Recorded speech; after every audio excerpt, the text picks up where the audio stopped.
প্রাচীন বিশ্বে ভূতের ধারণা একটি বহুল প্রচলিত এবং গভীরভাবে প্রথিত বিশ্বাস ছিল।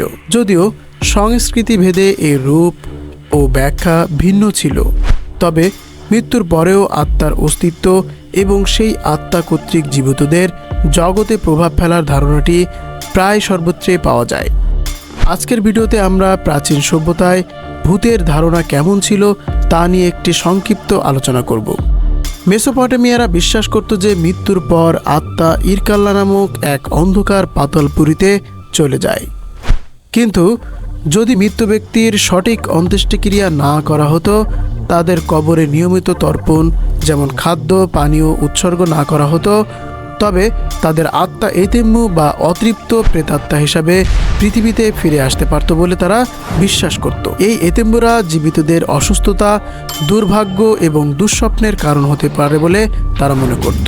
তাদের শান্ত করার জন্য বিশেষ রীতিনীতি ও প্রার্থনার ব্যবস্থা ছিল। কিছু ক্ষেত্রে জীবিতরা জাদু বা বিশেষ আচারের মাধ্যমে আত্মার সাথে যোগাযোগ করার চেষ্টাও করত।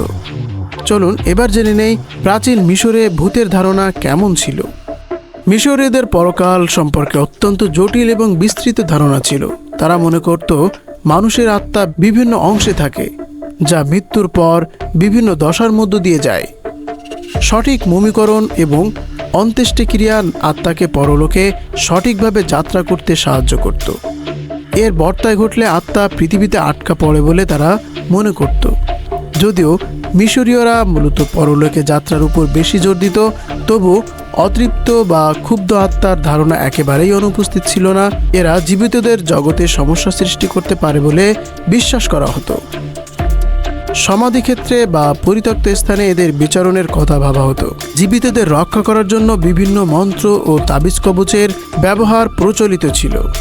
প্রাচীন গ্রিসে ভূতের ধারণা। গ্রিকরা বিশ্বাস করত যে মৃত্যুর পর সাইকি বা আত্মা পাতালপুরীর দেবতা হেডিসের রাজ্যে চলে যায়, কিন্তু যাদের আকস্মিক বা হিংস্র মৃত্যু হতো বা যাদের সঠিকভাবে সৎকার করা না হতো, যেমন যুদ্ধে নিহত হওয়া সৈনিক যাদের দেহ পাওয়া যায়নি, তাদের আত্মা পৃথিবীতে ঘুরে বেড়াতে পারে বলে মনে করা হতো। হোমারের ইলিয়াড বা পেট্রিকোলাসের আত্মা অ্যাকিলিসের কাছে এসে সৎকারের জন্য অনুরোধ করে। এই অতৃপ্ত আত্মার জীবিতদের ভয় দেখাতে বা ক্ষতি করতে পারে বলে মনে করা হতো। গ্রিসে অন্ত্যেষ্টিক্রিয়ার মতো উৎসব ছিল, যার একটি অংশ আত্মাদের উৎসর্গকৃত ছিল, যেখানে মনে করা হতো আত্মারা কিছু সময়ের জন্য পৃথিবীতে ফিরে আসে এবং উৎসব শেষে তাদের আবার পরলোক ফেরত পাঠানো হয়।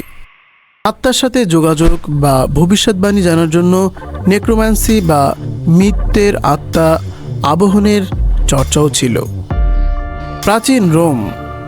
প্রাচীন রোমদের মধ্যে ভূতের ধারণা গ্রিকদের দ্বারা প্রভাবিত ছিল। তারা বিভিন্ন ধরনের আত্মার অস্তিত্ব বিশ্বাস করত। মেনিস ছিল পূর্বপুরুষদের আত্মা, যাদের সাধারণ সদ্ভাবাপন্ন মনে করা হতো এবং পরিবারের সদস্যরা তাদেরকে সম্মান জানাতো এবং উৎসর্গও করত। লেমুরিয়া নামক একটি বার্ষিক উৎসব পালন করা হতো ওইসব অতৃপ্ত আত্মাদের শান্ত করার জন্য, যেখানে বাড়ির কর্তা গভীর রাতে বিশেষ আচার পালন করে তাদের তাড়াতেন। তো চলুন এবার আমরা জেনে নিই আসলে ভূত কী এবং তার বৈশিষ্ট্য বা কী। প্রায় সব সংস্কৃতিতেই অতৃপ্ত আত্মার মূল কারণ হিসাবে দেখা হতো অনুপযুক্ত সৎকার, হিংস্র বা অকাল মৃত্যু, অথবা জীবিত অবস্থায় কোনো অসম্পূর্ণ কাজ বা প্রতিশ্রুতি। ভূত বা আত্মাদের প্রায়শই কবরস্থান, যুদ্ধক্ষেত্র, পরিত্যক্ত বাড়ি বা যেখানে তাদের মৃত্যু হয়েছিল এমন স্থানগুলোর সাথে যুক্ত করা হতো। আত্মারা সর্বদা ভয়ঙ্কর বা দুষ্টু ছিল না। কিছু সংস্কৃতিতে পূর্বপুরুষদের আত্মাকে রক্ষাকর্তা বা সাহায্যকারী হিসাবেও দেখা হতো, তবে অতৃপ্ত আত্মাদের সাধারণ বিপজ্জনক মনে করা হতো। জীবিতরা আত্মাদের শান্ত করার জন্য বা তাদের তাড়ানোর জন্য বিভিন্ন আচার অনুষ্ঠানের প্রার্থনা, উৎসর্গ এবং কখনো কখনো জাদুবিদ্যার আশ্রয় নিত। সুতরাং প্রাচীন বিশ্বে ভূতের ধারণা কেবল কুসংস্কার ছিল না, বরং এটি ছিল মৃত্যু, পরকাল ও জীবিত মৃত্যুর মধ্যে সম্পর্ক নিয়ে তাদের গভীর চিন্তাভাবনা এবং বিশ্বাসের প্রতিফলন।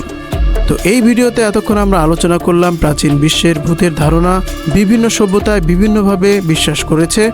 আপনি যদি এই চ্যানেলে নতুন হয়ে থাকেন আর এরকম ভিডিও দেখতে চান অবশ্যই সাবস্ক্রাইব করে পাশে থাকবেন এবং বেল আইকনটি বাজিয়ে দিবেন। ধন্যবাদ।